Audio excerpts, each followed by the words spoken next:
Has long been resisted in Russia over concerns, misplaced or not, of the area becoming demographically dominated by the numerically superior Chinese. For decades, these fears remained mostly unfounded, as before the invasion of Ukraine, there were perhaps as few as only 300,000 Chinese migrants in the Russian Far East, compared to the more than 8 million Russians. But the more and more that Russia has to rely on China to provide capital and labor to develop the resources in the Far East that will be mostly getting exported to China, and the more Russia has to shift away from Europe and towards relying on China's cash to keep their government operating, the more Russia begins to force itself into becoming China's junior partner on the world stage.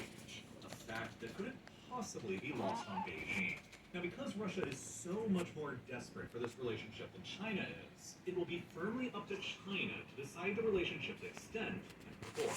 So long as they each share a common enemy in the United States, with more important front lines to worry about in Eastern Europe and the Indo-Pacific, they are likely to remain closely aligned, with Russia just having no other alternative to choose from, and China wishing to keep its northern flank secure and continue accessing cheap Russian and Central Asian resources coming in from overland to help overcome its heavy reliance on maritime energy imports through the Malacca Strait. But without the US as a common enemy, China and Russia are far more predisposed to being rivals than friends. At the moment, China would like to keep Putin's regime in power in the Kremlin, because they're basically just giving Beijing everything they want right now. They're distracting the United States away from the Indo-Pacific with a major war in Europe. They're giving China free economic reign in Central Asia, and they're selling China enormously discounted oil and gas supplies, so they're building even more gas pipelines into China to increase the flows further. But if that ever stops in the future, if Putin gets removed from power, a new government takes over that's less friendly to Beijing,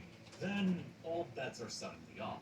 China has cited its historical claims, no matter how legally tenuous, as a justification for its vast territorial claims in other theaters, like in the South China Sea. It's always possible in the future that if Beijing finds itself in a position where it is the senior partner in an alliance with a desperate and ostracized Russia, where Beijing wields an outsized influence as the #1 customer by far